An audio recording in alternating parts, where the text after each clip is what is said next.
Good morning. My name is Anissa Bejaoui, and I'd like to quickly guide you through how and why the skills I've gained throughout my academic career thus far increase my employability as an environmental and conservation professional.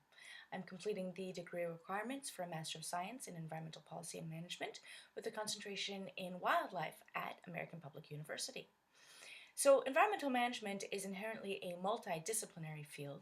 The main courses making up the master's degree curriculum, classes like environmental economics, regulation and law, ethics, impact assessment, and environmental toxicology, provided broad scientific knowledge, whereas the courses making up the concentration, like wildlife management, landscape ecology and planning, conservation biology, political ecology, instead provided firm ground in the core discipline of wildlife management and conservation. The program has affected in me a good balance between depth and breadth of knowledge training. I've developed a broad interdisciplinary framework for approaching complex, interconnected environmental problems at multiple scales. As an example, I've explored contemporary conservation challenges involving bats through various disciplinary frameworks, from analyzing management plans for the Indiana bat across its entire range to developing mitigation strategies for incidental take at single location wind farms, to then employing an ecosystem perspective to account for and value ecosystem services provided by bats. So the cross-disciplinary framework has allowed me to alternate between units of interest and scales of interest, from discrete bat communities to global bat populations, and from localized landscapes to entire ecosystem habitats. So beyond becoming somewhat of an expert on bats and gaining a lot of empirical knowledge on bats, the experience embodies an appreciation and awareness of different conceptual and theoretical approaches, as well as the ability to integrate ideas and tools from several different research traditions. And this was incredibly valuable.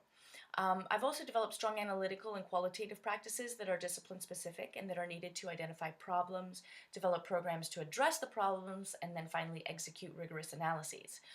So for instance, determining ecological baselines, making credible estimates of population parameters and assessments of biodiversity, and then translating this ecological knowledge into practice in order to recommend, implement, and evaluate remedies, both within accepted regulatory frameworks like the ESA or IFC, and within theoretical frameworks like sustainable development or adaptive management, both domestically and internationally.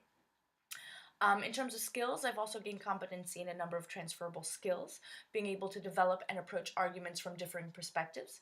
To give you an example again, the conservation debate alone has often divided segments of the conservation community along philosophical, strategic, and disciplinary lines. I am equally comfortable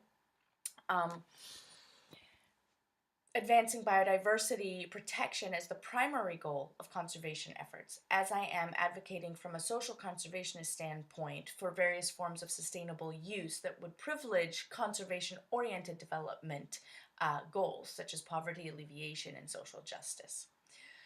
My skill set also includes crucial non-disciplinary skills, the ability to gather, analyze, and communicate complex technical data, whether it be technical writing expertise or conveying scientific principles to a general audience. Also, learning through the Master of Science program has sharpened my interpersonal skills, such as being an independent self-starter, using information technology, and my flexibility and adaptability. So all in all, my graduate scholarship has been an integrative experience that complements and is complemented by my personal interests and practical experience. When I think about the complexity of contemporary environmental challenges, it's clear to me that initiatives are going to require more integrative and inclusive processes, and I believe I possess the ability, beyond the relevant disciplinary knowledge, to facilitate environmental management across geographical and cultural borders. As a dual citizen, raised in diplomatic circles across several nations and ethnic backdrops, I exhibit cultural intelligence and awareness, fluency in French, and basic command of Chinese and Arabic. And with over 7 years as an executive, I also intuitively understand the business context. So as the challenges facing conservation and environment evolve, so might the skills required to meet those challenges. But given my background and experience, I feel I'm well suited to tackle this uncertainty. Thank you.